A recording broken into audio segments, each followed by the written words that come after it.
Hello everyone, today we will talk about how to fix or how to solve the problem of failed searching on the application of a Brave app. We click on settings. In this page we go to apps, default apps, app settings.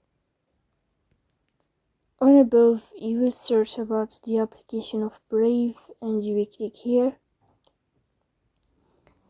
In this page of app info you will click on first stop and you will click OK.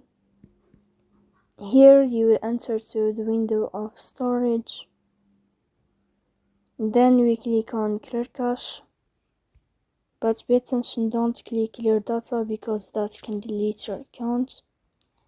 In the end you can turn off your phone and you can wait a moment to restart your phone again.